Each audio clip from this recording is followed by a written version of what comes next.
Meanwhile, in the refund arena, Pike battled a giantess. The blade on that dagger was dull, Noel! After your husband used it to cut down a wood golem, he got 3 strikes out of that thing! Pike locked eyes with the giantess. Using his all-sight ability, he projected a forced stare that froze her in her tracks. He swept her leg, then held his sword Longflower at her throat. Pike is victorious! No!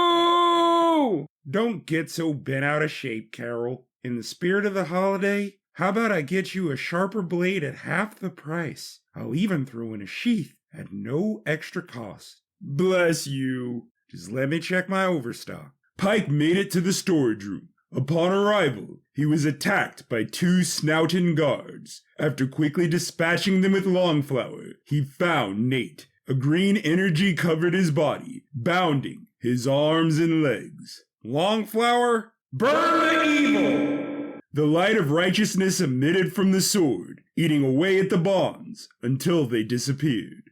Thank you, friend. Those cursed bonds were eating away at my soul. Just what in tarnation is happening here, Nate? It is Gee-Zor. He and his snouting thugs ambushed me. We have to tell the others. Roger that, good buddy. But hey, could you grab that 12-inch Hagger Dagger behind you? I got a 50% return I gotta take care of. Norn, Clover, Sprocket, and the Spectre descended the crank elevator, then down the stone spiral staircase that led them to the 20-foot-tall glass pyramid. Bright green energy flowed from it. Trapped souls flew around inside. In the center stood 2 figures, frozen in combat. The tall visage of Zathru towered over a boy no older than Norn. Both had swords piercing the chest of the other. The boy's color was all white. This can't be real. What is it, Norn? The Battle of Pleasant Hills. It ended when my brother Nigel slew Zathru. The blast of dark magic was so great, it vaporized both of them. Gee-Zor emerged from the shadows. Or so you were told, Nornan, son of Nathan. Norn and Clover pulled their blades. Sprocket trained his right-hand wrist rocket on the sorcerer. Step back. As if you whelps could destroy me.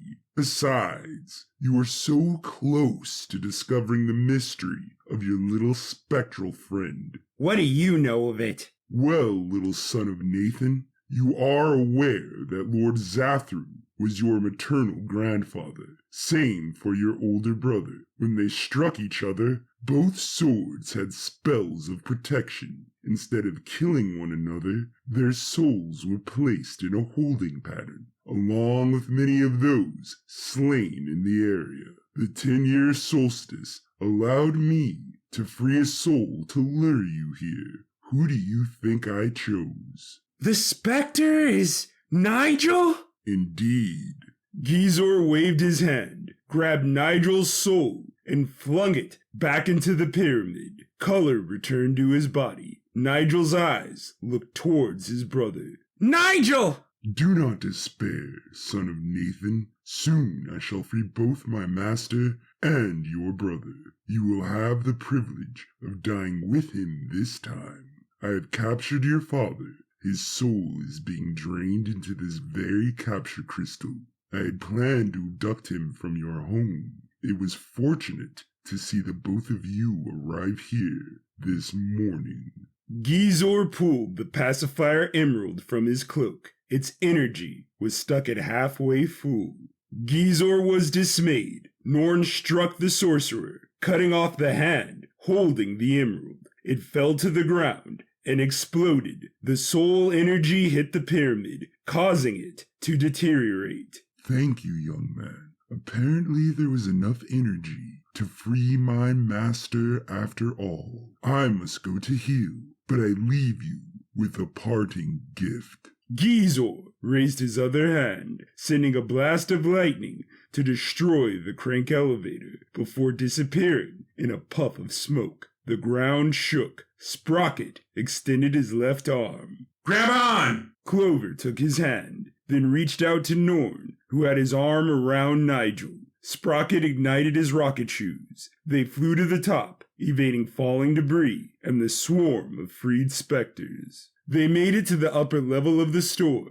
The specters flew into Weapons Depot, terrifying the customers. Clover, take Nigel somewhere safe. Sprocket, come with me. Where are you going? To find our dads. Walter dispatched the last assassin. By this point, Holtz joined in, as his fans had already left. Glad that's over. You were such a help. Don't mention it, and I hate to say this, but it's not looking good for that bonus I promised you. I'm sorry, but today's sales were a bit lacking. You think? Pike and Nathan caught up to Holtz and Walter. Something's going on. This establishment is swarming with fiends. I myself encountered my arch nemesis Gee-Zor. What's with the stack of bodies? That's who we've been dealing with all day. There's no way I'm in the black after this. Spirits rose from the ground into the fallen assassins who lurched back to life. Man, this day can suck it.